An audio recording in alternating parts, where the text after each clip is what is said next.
My name is Walter Miller. I'm 67 years old.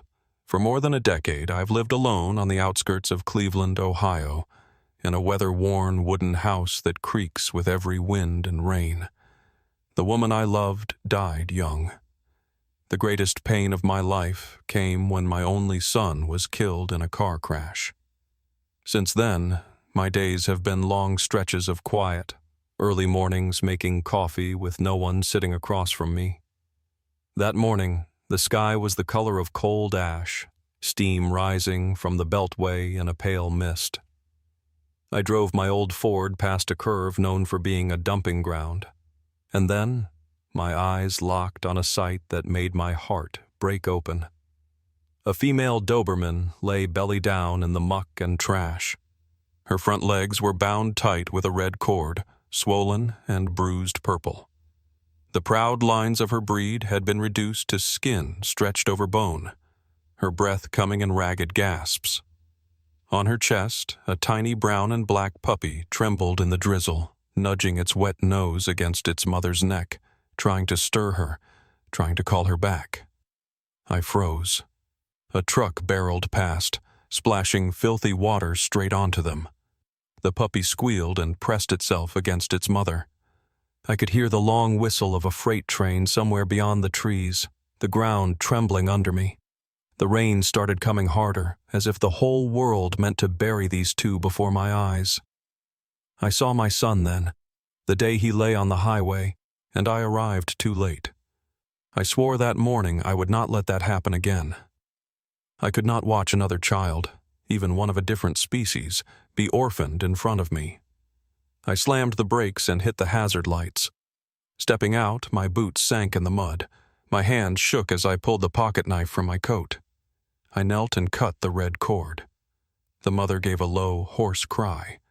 Fresh blood spread into the rain. The puppy, no bigger than my hand, licked her nose, its eyes wide and pleading as if to say, "Please save my mother." I named the mother Grace, because that's what she deserved. And the baby I called Scout, the little explorer. A jolt ran through me, as though fate itself whispered, "This is your chance to redeem yourself." I lifted Scout first, wrapping him inside my soaked flannel shirt. He curled tight, heart racing, the smell of milk still on his fur. Then I bent to scoop up Grace. Her body was so light it was frightening, skin, bones, and the scent of blood. I tried to rise, but the mud was slick and my knees buckled, pain shooting up my legs. For a heartbeat, I thought I would collapse right there. But the faint moan in Grace's throat pulled me back up. I staggered to my feet. Cars sped past. An SUV slowed for a second, then roared off. I shouted and waved, but no one stopped. Helplessness rose in my throat until I almost cried out loud, "Somebody stop! These are lives here." Just then, a blue pickup skidded to the shoulder. A young man with rain-soaked hair leaned out. "Do you need help?" he called. I shouted back, "Nearest vet clinic! Hurry!" His name was Ethan, a plumber from town. He swung the door open. I placed Scout in his arms and climbed in with Grace, blood from her legs soaking my coat. The rain hammered harder, mud spraying under the tires. I bent low, my ear near Grace's muzzle. Her breath was broken, each gasp weaker than the last. I could feel death hovering, ready to take her. And in that instant, I saw my boy again, 10 years earlier. Rain, train whistles, breath slipping away. I clenched my jaw and cried inside my chest. No, not this time. Grace, stay with me. For Scout, and for me. The pickup tore through the storm. In my arms, two fragile lives leaned entirely on a 67-year-old man who had grown used to loneliness. But right then, I understood. The story wasn't ending on that empty curve. It was only the beginning. When Ethan's pickup skidded to a stop in front of Maple and Pine Veterinary Clinic, my heart pounded as if it would burst. I was drenched through, clutching Grace against me like a lump of mud and blood.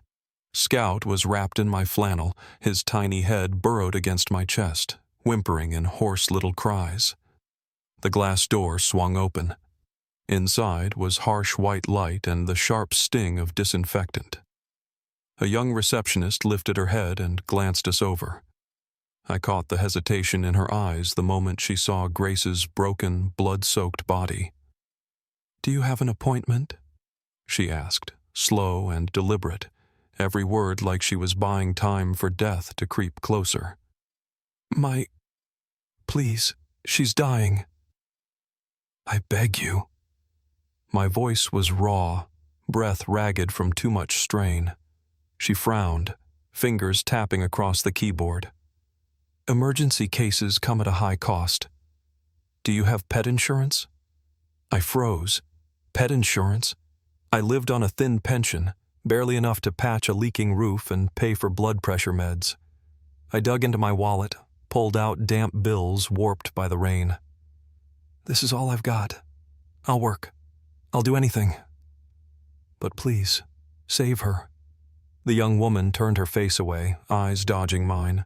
My chest clenched as if another door had just slammed shut, like the one that closed on my son's grave years ago. Helpless. Again. And then a back door flew open. A woman in her 50s stepped out, hair tied back, white coat faint with the scent of antibiotics. Her eyes scanned the room and landed on Grace and Scout. In that instant, I saw it. The shift. Not judgment, but recognition. Compassion. "Bring them into the emergency." "Now," she said, her voice firm. That was Dr. Karen Willis, who I later learned had devoted her life to saving abused and abandoned animals. She didn't ask another question. She simply motioned to her assistants. Ethan carried Scout. I, with one of the techs, lifted Grace onto a metal gurney and rushed her down the gleaming hallway. My mind reeled with overlapping memories. The last time I held my son, the smell of his rain-soaked hair, his words, "I'll be back soon, Dad," still did not fade. Years of sitting alone in my wooden house, staring at the family photo that felt like stone. And now here I was again, holding a life on the edge, with a helpless child clinging to her. I knew with every fiber of me, if I turned my back now, their deaths would haunt me for the rest of my days. In the ER, fluorescent lights burned bright. Dr. Willis pressed her stethoscope to Grace's chest, brow furrowed. Severe blood loss. Heavy infection. High fever. Body exhausted. Tonight, she may not make it. I gripped the side rail until my knuckles blanched, vision swimming. Scout gave a tiny howl, a sound like knives cutting, his paws scratching against Ethan's blouse to get to his mother. I bent low, cupping his head, whispering, "I'm here. Your mama won't leave you." I called myself Daddy without thinking, and suddenly my heart trembled, like a locked room had just cracked open after 10 long years. Dr. Willis looked up. "Are you prepared to take the risk? If we intervene, it will be grueling. She may live. She may not. I'm here," I cut in, voice hoarse but steady. "Do everything you can." "I'll stay. I won't leave." She nodded, turned to her team. 4 lines went up. The monitor beeped slow and uncertainly. The metal table beneath Grace quivered with each shallow breath. I stepped back, but my eyes stayed fixed on the screen, terrified to miss her last flicker of life. Outside, thunder rolled. A text popped up on a staff phone. "Storm approaching, power cuts expected, backup generator under maintenance." I heard Dr. Willis lower her voice. "If the power fails, the pumps stop. Then we'll have to do it by hand." I didn't hesitate. "I'll hold the IV myself. I'm a veteran. I know what endurance means." Dr. Willis held my gaze for a long time, then nodded. "Mr. Miller, then tonight, we fight together." I clenched my old, wrinkled hands and felt a fire I hadn't known in years. And in that moment, I realized I wasn't just trying to save a dog. I was saving the part of me that had died all those years ago. Outside, rain hammered the tin roof of the clinic, thunder and lightning tearing through the Ohio night. I stood beside the emergency table, hands cold and wet, eyes fixed on Grace's frail body, trembling under the harsh light. Scout whimpered from inside the incubator, his round eyes shining, locked on his mother. The monitor beeped. Beeped. Slow and heavy, like footsteps dragging along a cliff's edge. Each delayed note tightened my chest. Then a flash split the window wide open, and all the lights went dead.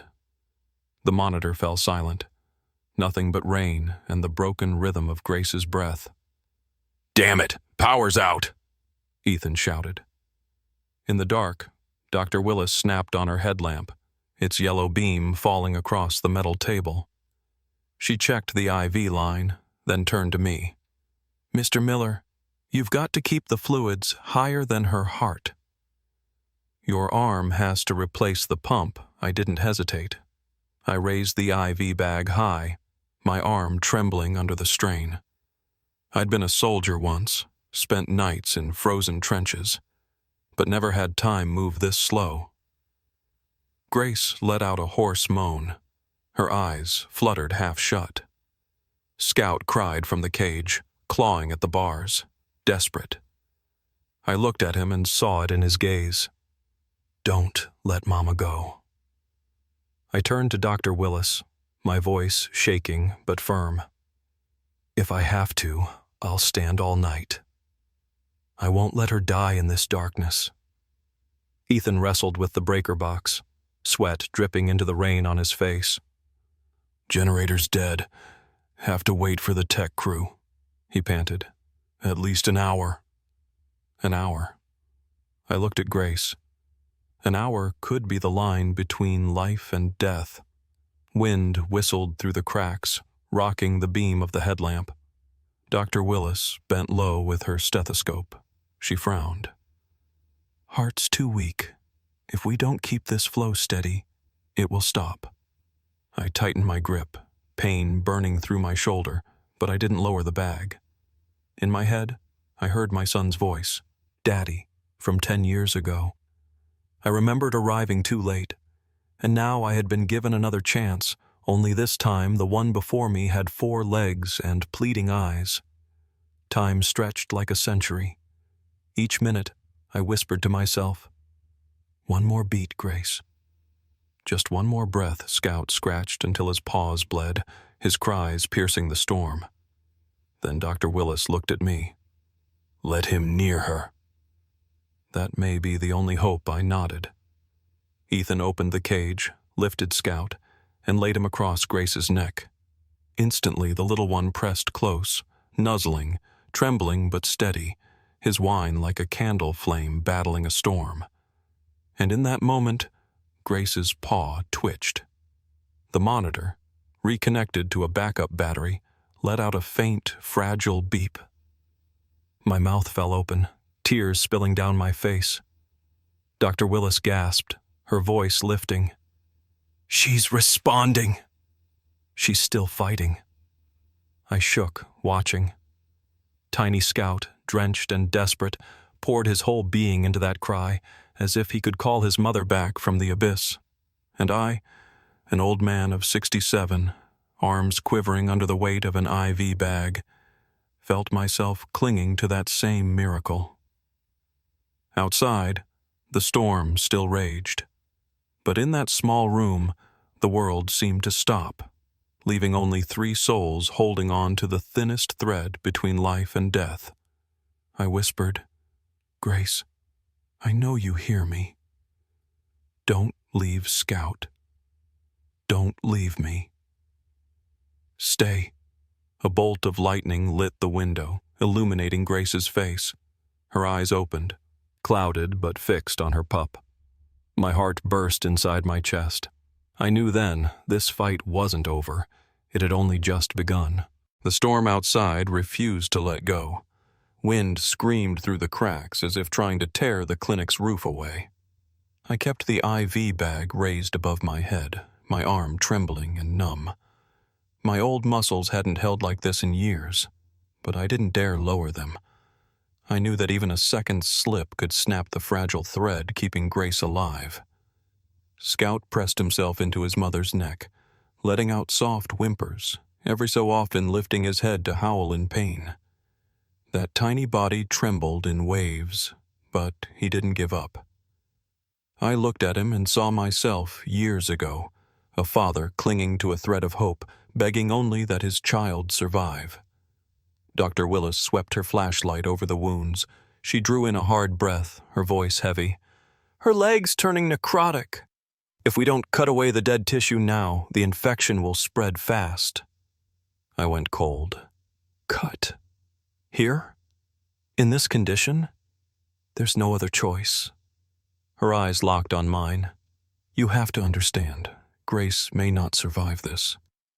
But if we don't do it, she surely won't." A sharp ache split my chest. I was back in that hospital 10 years ago, the doctor telling me my son had 50-50 odds. I'd stepped aside and let them decide, and I lost him forever. Now another life lay before me, and Dr. Willis's gaze felt like she was handing me the power of fate itself. I rasped, my voice like gravel. "Do it." "We fight to the end." Dr. Willis nodded sharply and turned to Ethan. "Prepare the emergency kit." "We need to keep her still. Mr. Miller, can you hold her head steady?" I bent down, placing my hand on Grace's head. Her body burned hot, breath dragging like a storm through her chest. Scout looked up at me with eyes that seemed to ask, "Are you sure she'll be okay?" My tears dripped into his wet fur. In the flickering light of the headlamp, Dr. Willis began the procedure. The scalpel touched the wound. Grace jerked hard, a low, broken cry tearing from her throat. I held her head firm, whispering, "Easy, Grace. I'm here." Thick black blood oozed out, the smell of it mixed with antiseptic, turning my stomach. Ethan's face went pale, but he held the light steady. Scout howled, pushing closer, as if he could share her pain. Each cut felt like it was slicing through my own heart. But then, piece by piece, the dead tissue came away. Dr. Willis stitched her closed, her hands trembling from pressure but precise. At last, she looked up, sweat streaking her cheeks. "It's done." Now it's up to her strength. I collapsed into a metal chair, my arm dead from holding the IV so long. But I didn't feel tired, only hollow. Grace still breathed, but so faintly I had to stare at her chest to be sure she was alive. Suddenly, Scout let out a long, piercing howl, like a child crying in the storm. I startled, turning to see him clawing at the table until his paws bled. He wanted to be next to her. "Let him up," I said. "If there's any chance at all, it's in that bond between them." Dr. Willis hesitated, then nodded.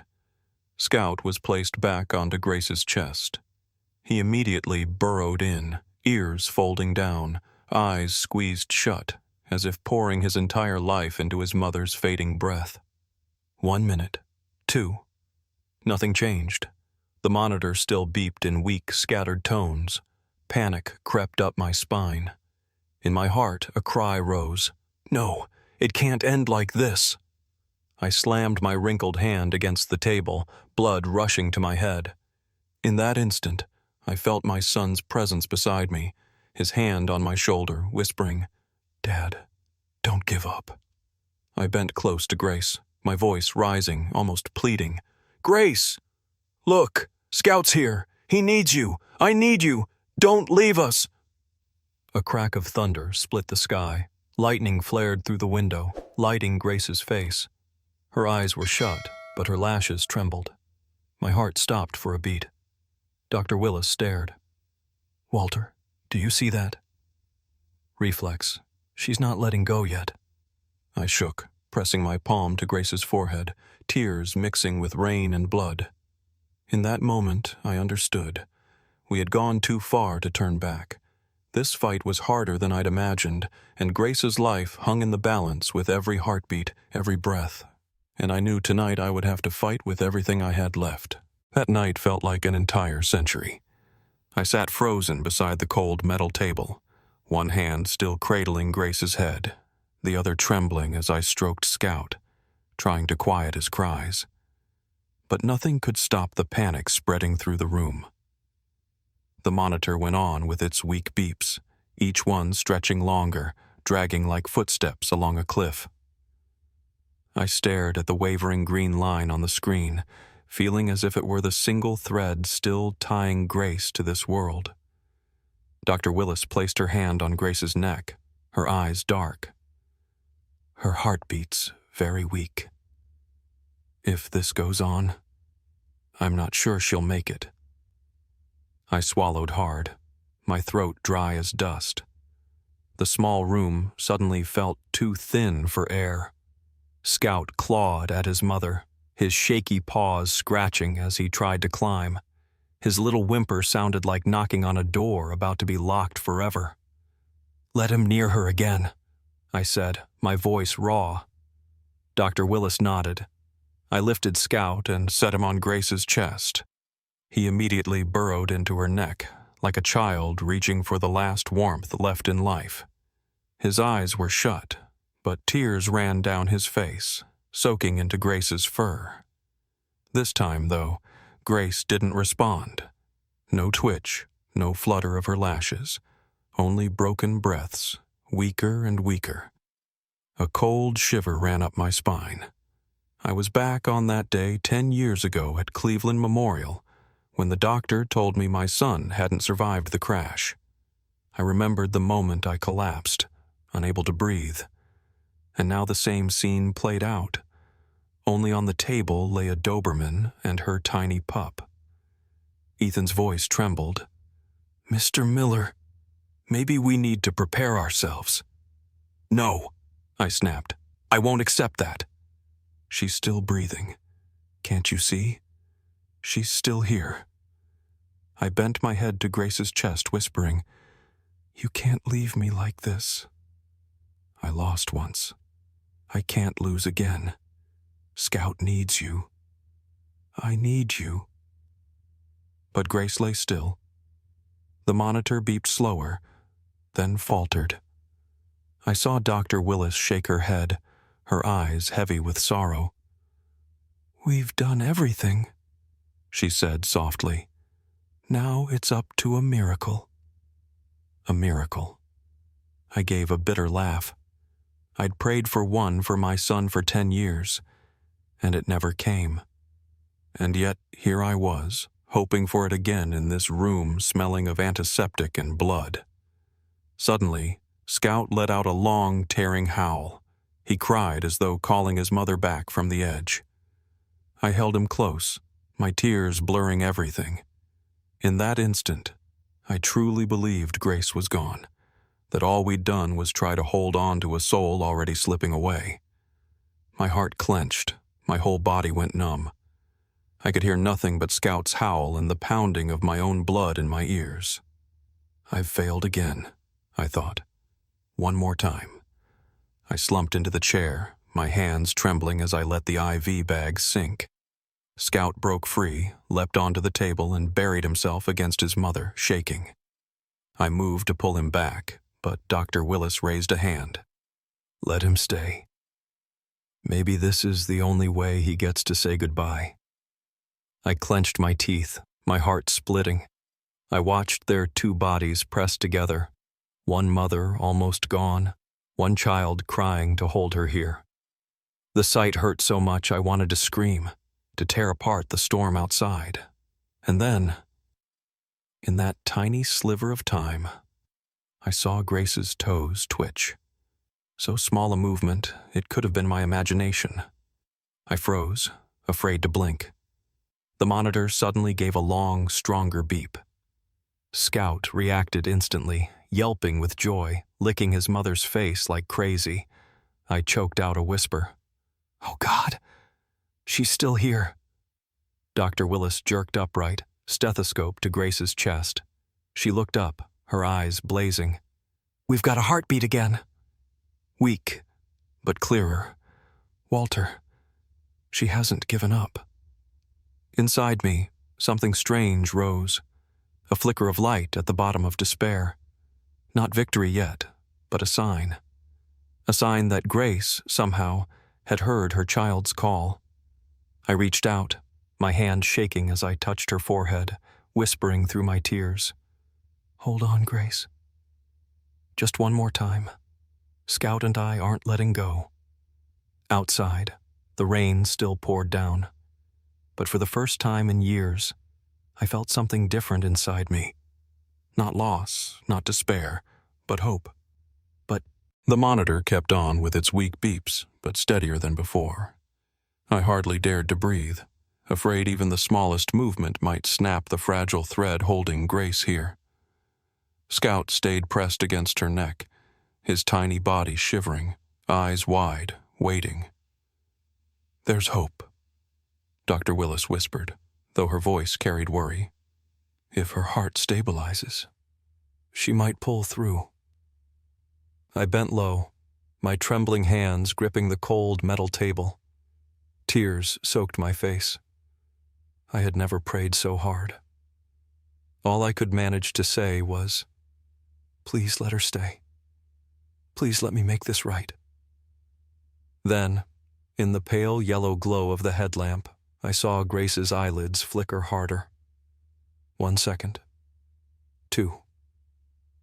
And then, her eyes cracked open, clouded, weary, but holding the faintest glimmer of light. And that look, unmistakable. It searched straight for Scout. "Oh, Lord," I choked. Scout reacted instantly. He let out a tiny bark that rang like thunder through the night, then licked frantically at his mother's face. His little tail whipped wildly, his whimpers turning into joyful cries. Grace tried to lift her head. Just a small motion. But for us, it was a miracle. Dr. Willis gasped. "Unbelievable. Her body was nearly finished. This is a miracle." I held Scout tight, but my eyes never left Grace. My heart exploded inside my chest. I broke down crying like a child. The whole room filled with the sound of rain outside, the monitor's rhythm growing steady, and Scout's small bark, like a hymn pulling his mother back from the dark. I bent close, whispering into Grace's ear, "Welcome back. Thank you for fighting. I promise this time, I won't let you be alone." In that moment, I wasn't just an old man, not just a father who had lost his son. I was part of a new family, reborn right there in that cramped, antiseptic emergency room. Grace had returned, and with her, my heart found its reason to keep beating. The days that followed passed like a dream. Grace was still weak, but each morning when she opened her eyes, they were no longer clouded. They were clearer, warmer. Scout never left her side. He ate more, grew fast, and every time he heard his mother's heartbeat, he pressed his face to her chest, as if to make sure she was still there. I went to the clinic every day, carrying bags of boiled chicken and clean towels. Dr. Willis often smiled when she saw me sitting for hours by the bed, whispering stories that went nowhere in particular, just so Grace could hear my voice. She once said, "Maybe you are the best medicine she has." 3 weeks later, Grace could stand, wobbly, trembling, but standing. The day she took her first 3 steps in the small yard behind the clinic, Scout ran circles around her, barking as if he were cheering her on. I couldn't hold back my tears. Every step Grace took stitched another piece of my heart back together. When the doctor told me they could both come home, I went silent for a few seconds. My house was small, its walls water-stained, the roof still leaking, but my heart had more than enough room for them. I answered without hesitation, "They're coming with me. From today, We're a family. The day I brought Grace and Scout through that old wooden door, I had never seen my house look so bright.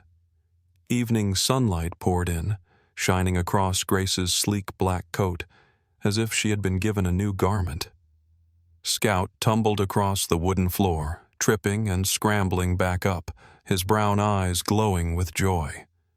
That night, I laid a blanket in the middle of the living room. I lay down beside Grace, and Scout curled between us. The rhythm of 3 weary bodies breathing together became a steady, comforting song.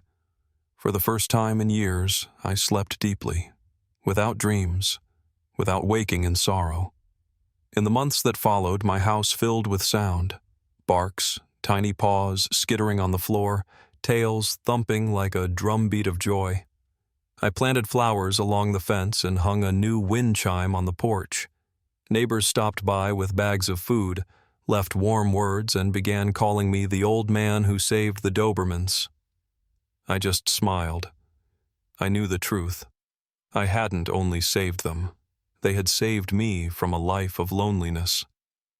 One rainy afternoon, as I watched Scout racing through the yard, I turned to Grace. She lifted her head, her deep eyes holding mine.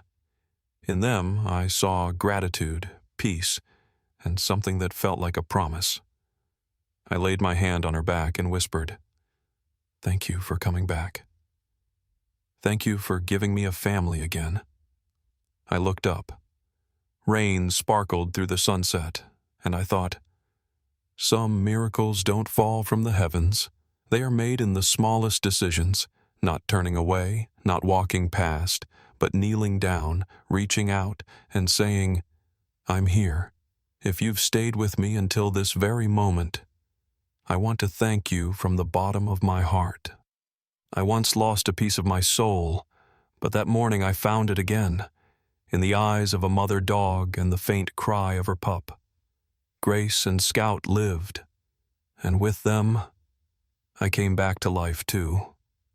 Maybe each of us has a Scout out there, waiting for us to reach out. A small soul, a pleading look, a chance for our hearts to heal. Have you ever saved a life? If you have, tell me your story. Because who knows, your story might be the next miracle. Please subscribe, share this story, and help keep this chain of love alive.